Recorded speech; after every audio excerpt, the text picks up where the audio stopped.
আগাম বন্যার শঙ্কা নিয়ে বোরো আবাদ শুরু করেছেন সুনামগঞ্জের বোরো চাষিরা। কৃষকরা বলছেন, বোরো ফসলের সুরক্ষায় এবার জেলার 53টি হাওরে 588 কিলোমিটার ফসল রক্ষা বেড়ি বাঁধ নির্মাণ করবে সরকার। 125 কোটি টাকা ব্যয়ে এই বাঁধ নির্মাণের জন্য 15 ডিসেম্বর থেকে 28 ফেব্রুয়ারি পর্যন্ত সময় ধরা হয়েছে।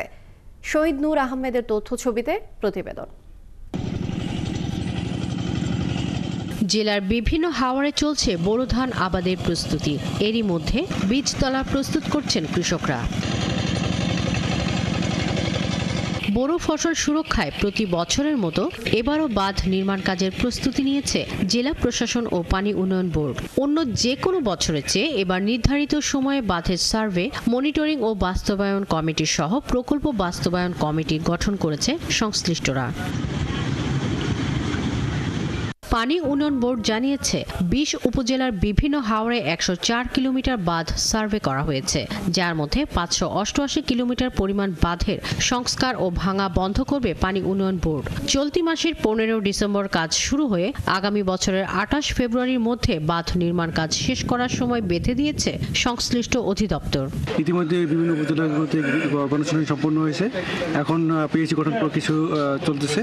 আশা করতেছি যে নির্ধারিত সময়ের ভিতরেই পিএইচি গঠন করে কাজ শুরু করতে পারবে। এদিকে কৃষকরা বলছেন, গত সরকারের সময় বাঁধের কাজে অনিয়ম দুর্নীতির কারণে তাদের কষ্টের ফসল নষ্ট হয়েছে হাওরডুবিতে। তাই এবার নির্দিষ্ট সময়ে বাঁধ নির্মাণের দাবি জানান তারা। মাটি খাটাই নাতে মাটি খেয়েও খাটাইয়া না খাটাইয়া পয়সা তুলিলায়, এটা লাগে কৃষকরা নানান সময় নানান সমস্যা তো হয়, হাওরও পানি ঢুকি যায়। ফসলের নিরাপত্তা স্থায়ীভাবে বান্ধা দিলে বা আগে যদি বেড়িবাদি দিও স্থায়ীভাবে দিলে সুন্দর আরাম। এটা তোমার সড়কটা দিলে কি হয়তো তোলে যে পানিটা শুয়ে আয় তোমার পানিটা আইতো না। এটা মনে করো নিটান্ডা হয়ে দিল, আমরাও তোমার নিটান্ডা হইলাম, তো শান্তি মতো আমরা ধানটা তুলতাম পারবো। আমরা চাইতেছি বেড়িবান্ধের উপলক্ষে যদি সঠিক টাইমে হয় তাহলে আমাদের মনে করো অনেক উপকার হইব। বাঁধ নির্মাণে কোনো ধরনের গাফিলতি বা অনিয়ম সহ্য করা হবে না বলে জানিয়েছেন কৃষক ও হাওরের সংগঠন হাওর বাঁচাও আন্দোলনের নেতারা। আমরা এবার আশা করব যে নতুন সরকার, নতুনভাবে চিন্তা ভাবনা, এই সরকারের আমলে কৃষকের ফসল রক্ষার বাঁধ যথাসময়ে শুরু হবে এবং যথাসময়ে শেষ হবে। জেলায় এবার 2,23,300 হেক্টর জমিতে বোরো আবাদের লক্ষ্যমাত্রা ঠিক করেছে কৃষি বিভাগ। শাকিলা শম্পা, 71। দর্শক, এ বিষয়ে আরো জানবো। আমাদের সাথে সুনামগঞ্জ থেকে যোগ দিচ্ছেন সহকর্মী শহীদ নূর আহমেদ। শহীদ, যেহেতু আগাম বন্যা শঙ্কা নিয়ে বোরো আবাদ শুরু করেছেন সুনামগঞ্জের বোরো চাষিরা, আপনি জানাবেন যে আগাম বন্যার শঙ্কায় কি পরিমাণ জমিতে বোরো ধানের আবাদ করা হচ্ছে এবং ধান রক্ষায় বেড়িবাঁধ নির্মাণের বিষয়ে কি বলছে কর্তৃপক্ষ? আচ্ছা, প্রথমেই আপনাকে জানিয়ে রাখি, সুনামগঞ্জে কিন্তু এবার প্রায় 2,23,000 হেক্টর জমিতে কৃষি বিভাগ বলছে যে ধানের আবাদের লক্ষ্যমাত্রা নির্ধারণ করেছে। ইতিমধ্যে কিন্তু আসলে সুনামগঞ্জের চাষিরা তারা পুরোদস্তুর হাওরে চাষাবাদের জন্য প্রস্তুতি গ্রহণ করছেন। অনেক জায়গাতে চারা রোপণ হয়ে যাচ্ছে।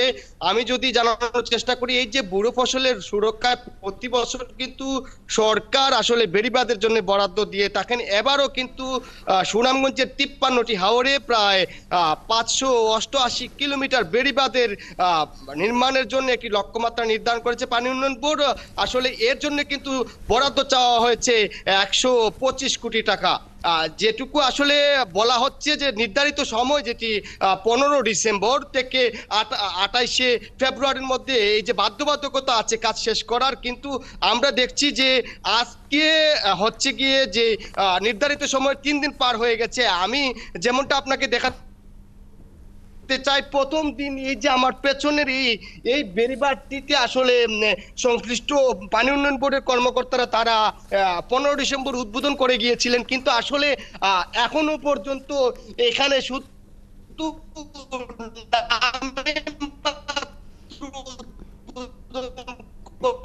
হয়েছিল, যেটিকে লোক দেখানো উদ্বোধন বলে কৃষক এখনো পর্যন্ত আসলে কোথাও কোনো কাজ হয়নি। অবশ্য পিআইসির মাধ্যমে এই যে কাজ হচ্ছে, এখনো পর্যন্ত আমরা 12টি উপজেলায় খোঁজ নিয়েছি, কোথাও আসলে ওইভাবে কাজ শুরু হয়নি। শুধু পানি উন্নয়ন বোর্ড এবং জেলা প্রশাসনের কর্মকর্তারা তারা 15 তারিখ আসলে একটি নামমাত্র উদ্বোধন করেছেন।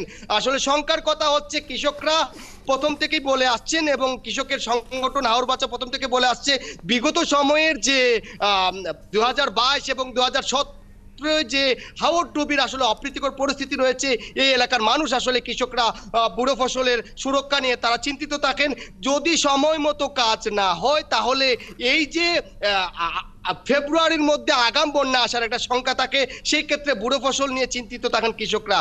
তো আমি কথা বলেছিলাম জেলা পানি উন্নয়ন বোর্ডের নির্বাহী প্রকৌশলী মামুন হাওলাদারের সাথে। তিনি যেমনটা জানিয়েছেন তারা আসলে পানি নামার অপেক্ষা করছেন হাওর থেকে। যদি পানি নেমে যায় আসলে কয়েকদিনের মধ্যে পুরো দস্তর কাজ শুরু করা যাবে বলে যেমনটা জানিয়েছেন তিনি। আমি জেলা প্রশাসকের সাথে কথা বলেছিলাম, জেলা প্রশাসক আসলে ডক্টর মোহাম্মদ ইলিয়াস বলেছেন তারা এবার আসলে পানি উন্নয়ন বোর্ডের যে বেড়িবাঁধ নিয়ে প্রতি বছর যেভাবে আসলে অনিয়ম দুর্নীতির কথা অভিযোগ শোনা যায়, সেটা এবার তারা দেখছেন না। তারা ইতিমধ্যেই গতকালকে তিনি সাল্লা উপজেলায় যে অনিয়মের অভিযোগ উঠেছিল সেইখানে বাঁধ এলাকা পরিদর্শন করেছেন এবং তিনি স্টেট কার্ড বলেছেন যে আসলে এবার তারা বাঁধ নির্মাণে কোনো অনিয়ম সহ্য করা হবে না। কৃষকের সংগঠন হাওর বাঁচা আন্দোলনও বলছে যে এবার যদি বিগত সময়ের মতো আসলে অনিয়ম দুর্নীতি হয় বেড়িবাঁধে, বিগত সরকার যেভাবে সময়ে আসলে বেড়িবাঁধে একটি দলীয়করণ করা হয়েছিল, প্রকৃত কৃষকদেরকে বেড়িবাঁধে আসলে তাদের পিআইসিতে কমিটিতে না দিয়ে দলে একান্তীভূত